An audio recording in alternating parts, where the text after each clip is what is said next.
नमस्कार, आप देख रहे हैं इंडिया न्यूज लाइव और मैं हूँ आपके साथ सुनील चौबे। आपको बताते हैं कि कांग्रेस की बैठक हो रही है। छत्तीसगढ़ में कांग्रेस की बैठक चल रही है। चुनाव से पहले तारीखों का ऐलान होने के बाद कांग्रेस की यह बैठक काफी अहम मानी जा रही है।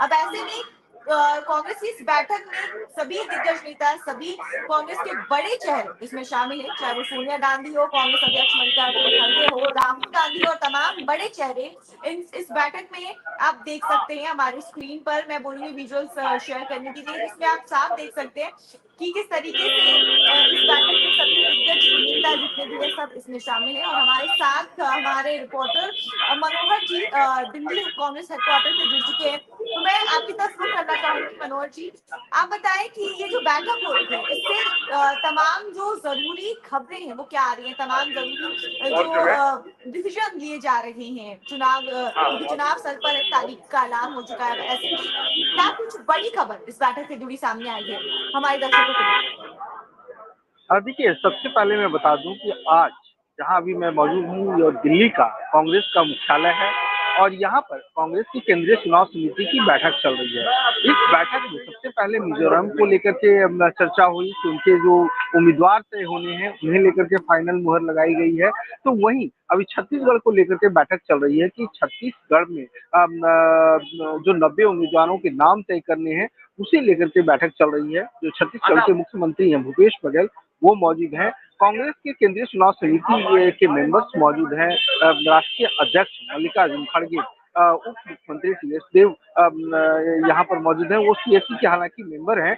अजय माकन, सोनिया गांधी, राहुल गांधी, केसी वेणुगोपाल जो संगठन महामंत्री हैं, वो सभी लोग यहाँ पर मौजूद हैं। और सबसे बड़ी मैं अगर बात करूँ तो इसे लेकर के काफी गहमा गहमी है। एक बार मैं आपको यहाँ का अगर नजारा दिखाऊं तो ये देखिए, हाँ ये बिल्कुल, कांग्रेस का हमारे दर्शक भी हेडक्वार्टर है देखें और जी। यहाँ काफी गहमा गहमी है। छत्तीसगढ़ से यहाँ पर नेता आए हुए हैं।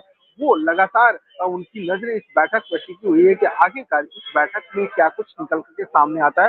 हालांकि जो सोर्सेज बतलाते हैं, क्योंकि अभी पितृपक्ष चल रहा है और 14 को पितृपक्ष खत्म होने वाला है, तो ऐसी स्थिति में कांग्रेस नाम को तो तय कर लेगी लेकिन इसकी घोषणा नहीं होगी। कहने का मतलब ये है कि जब पितृपक्ष खत्म होगा, जब नवरात्र का मौका आएगा, तो उस वक्त जो है तो कांग्रेस जो है तो छत्तीसगढ़ के उम्मीदवारों की सूची जारी कर सकती है।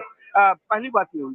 दूसरी बात यह है कि कांग्रेस जो है सो फूक फूक करके कदम रख रही है, क्योंकि बीजेपी ऑलरेडी छत्तीसगढ़ में 64 उम्मीदवारों की सूची जारी कर चुकी है। और उसमें अगर आप देखेंगे तो कांग्रेस ये नहीं चाहती है कि जो उनके सूची विधायक हैं उनके लिए मुसीबत खड़ी हो, क्योंकि बीजेपी अपनी ओर से हेवी मिनिस्टर, सांसद वो उतार चुकी है, ताकि बीजेपी जो है सो अपनी पुरानी जो खोई हुई राजनीति है छत्तीसगढ़ में उसको वो दोबारा हासिल कर सके। और कांग्रेस के लिए चुनौती ये है कि वो इस अपनी जो सरकार है इसको फिर से रिटेन कर सके, फिर से सत्ता में आ सके। अगर हम बात करें मध्य प्रदेश की, राजस्थान की, या फिर जिन हाँ 5 मनोज जी, राज्यों मैं में विधानसभा। आपसे राजस्थान से जुड़ी एक सवाल पूछना चाहती हूँ कि राजस्थान में जो ये ईआरसीपी जो मुद्दा है काफी समय से चला आ रहा है, काफी समय से ये मुद्दा जो है विपक्ष की ओर से और जो पक्ष है कांग्रेस की ओर से काफी बड़ा मुद्दा बना रहा है। अब ऐसे में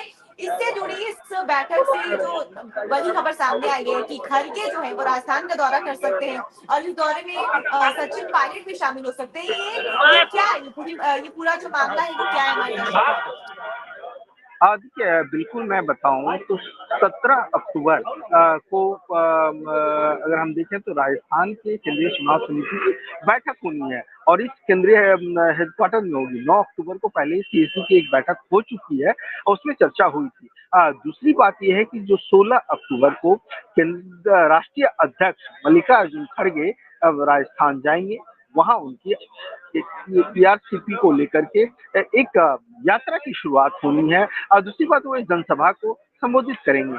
जहां तक ईआरसीपी का सवाल है, आखिरकार मल्लिकार्जुन खड़गे वहां से यात्रा की शुरुआत क्यों करेंगे, क्योंकि आप ये जो बेल्ट है। आप हमारे दर्शकों को थोड़ा ईआरसीपी के बारे में समझा दी कि आखिर ये है क्या और इतने चर्चा का विषय क्यों है और इतना अहम है कि कांग्रेस के जो अध्यक्ष है वो खुद राजस्थान इस बार पहुंचने वाले इस मुद्दे को लेकर।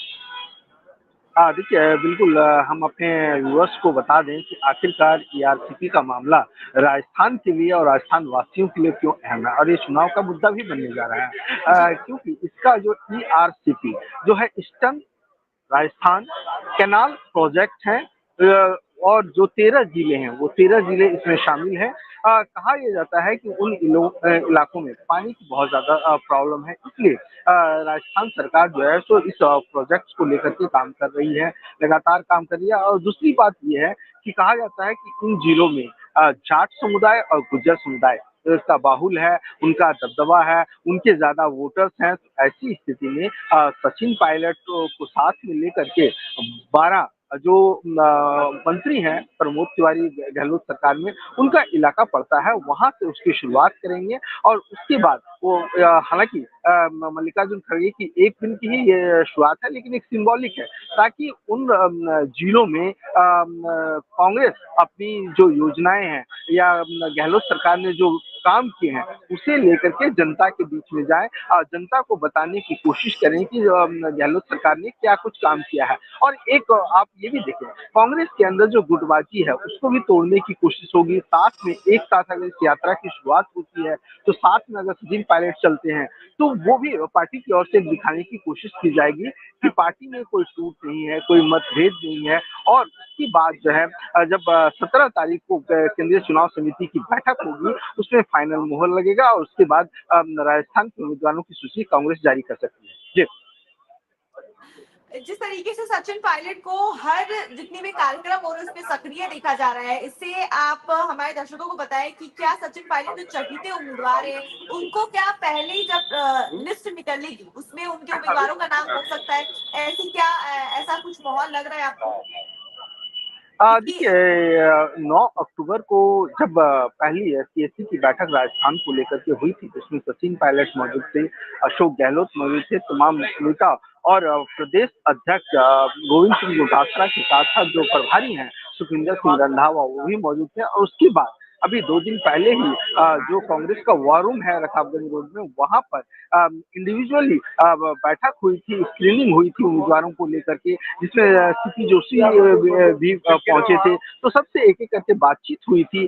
तो बिल्कुल खास करके अगर हम सचिन पायलट की बात करें या उनके समर्थक लोगों की बात करें तो बिल्कुल उनके नाम भी इसमें शामिल हो सकते हैं। हालांकि तय करना जो है सो सीएससी का काम है, सीएससी इस बात को लेकर के फैसला करेगा कि किसे टिकट देना है या किसे नहीं देना है। लेकिन जिस प्रकार से हमने लगातार देखा है सचिन पायलट को लेकर के कांग्रेस लगातार घिरती हुई नजर आई थी और बीजेपी की ओर से लगातार प्रहार किए गए थे। लेकिन अब आप देखिए कि लगातार कांग्रेस की ओर से ये कोशिश की गई है और कई मौके पर हमने देखा है कि मल्लिकार्जुन खड़गे के घर के बाहर भी हमने देखा था कि गहलोत, सचिन पायलट, रणदीप सुरजेवाला, ये तमाम नेता जब थे, जब उनके हाथ से हाथ मिलाकर कहा गया था कि पार्टी के अंदर कोई मतभेद नहीं है, कोई मनमुटाव सचिन पायलट अशोक गहलोत में नहीं है और उनको साथ लेकर के चलने की कोशिश है।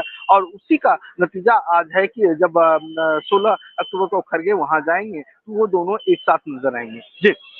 आखिरी सवाल मनोहर मैं आपसे पूछना चाहूंगी कि ये जो बैठक हो रही है इसका असर आने वाले जो विधानसभा चुनाव है उस पर कैसे पड़ने वाला है और विपक्ष यानी जो बीजेपी है वो इसको किस तरीके से देखती है और इसका असर कितना ज्यादा विधानसभा चुनाव पर होने वाला है? देखिए बिल्कुल अगर इन 13 जिलों की बात करें तो ये 13 जिले काफी अहम है कांग्रेस के लिए। कांग्रेस चाहती है कि इन इलाकों में सरकार ने जो काम किया है, जो उन्होंने वायदे किए थे वो उन्होंने कितना पूरा किया है, इसे लेकर के वो जाएंगे। और एक सिंबॉलिक है जिसका उन इलाकों में उन सीटों पे असर पड़ेगा। और कांग्रेस कई ऐसी सीटें हैं जैसे हम प्रमोद कुमार की ही बात कर रहे थे जो मंत्री हैं, वो चाहेंगे कि वहां से शुरुआत करके और कई सीटें जो है सो फिर से रिटेन किया जाए। तो ऐसी स्थिति में काफी अहम माना जा रहा है। दूसरी बात अगर मैं कहूँ तो इस चुनाव के अलावा अगर हम देखें तो राहुल गांधी की कई चुनावी रैलियां हैं। राहुल गांधी मिजोरम जाने वाले हैं। नवरात्र जैसे ही शुरू हुआ पहला दिन ही, नवरात्रि के पहले दिन ही राहुल गांधी मिजोरम जाएंगे, ऐसे सोर्सेज बतला रहे हैं। 15 और 16 वो वहां रहेंगे। 17 फिर राजस्थान की जब सीएससी की बैठक होगी तो वो यहीं पर इसी केंद्रीय मुख्यालय में आकर के बैठक में वो शामिल होंगे और राजस्थान के उम्मीदवारों के चयन में अपनी भागीदारी निभाएंगे कि आखिरकार राजस्थान में किन किन उम्मीदवारों को टिकट दिया जाए। उसके बाद 18, 19 और 20 अक्टूबर को वो फिर तेलंगाना जाएंगे, क्योंकि तेलंगाना में भी काफी फाइट देखी जा रही है बीआरएस और इन सब को लेकर के। तो राहुल गांधी जब भारत जोड़ो यात्रा को लेकर के देखें, या जिस प्रकार से हिमाचल प्रदेश में, उसके बाद कर्नाटक में जीत हासिल हुई है, और अभी फिलहाल कांग्रेस के नेताओं का ये कहना है कि लद्दाख में जिस प्रकार से राहुल गांधी गए, वहां का असर देखने को मिला और वहां पर कांग्रेस ने जीत हासिल की है, वहां ज्यादा सीटें कांग्रेस को मिली है। तो ऐसी स्थिति में अब आप देखिए, एक बार फिर मैं आपको बता दूं कि यहाँ पर कांग्रेस के मुख्यालय में एक बार गहमा-गहमी फिर से हलचल तेज हो गई है। ये आप देखिए, जो बड़े नेता हैं उनकी गाड़ियां, सोनिया गांधी, राहुल गांधी की गाड़ियां लगनी शुरू हो गई है। शायद ये लग रहा है कि जो सीएसी की बैठक छत्तीसगढ़ को लेकर के चल रही हो सकता है कि वो खत्म हो और कुछ ही देर में मीडिया को इसकी जानकारी दी जाएगी कि आखिरकार छत्तीसगढ़ में कांग्रेस किन किन लोगों को टिकट दे करके इस बार चुनावी मैदान में उतारने जा रही है। जी, बहुत बहुत शुक्रिया आपका मनोहर जी, हमारे साथ हमारे लाइव में जुड़ने के लिए। इस बैठक से जुड़ी तमाम जो भी अपडेट, जो भी बड़ी अपडेट सामने आती है, हम आप तक पहुंचाते रहेंगे। आप बने रहिए हमारे साथ। धन्यवाद।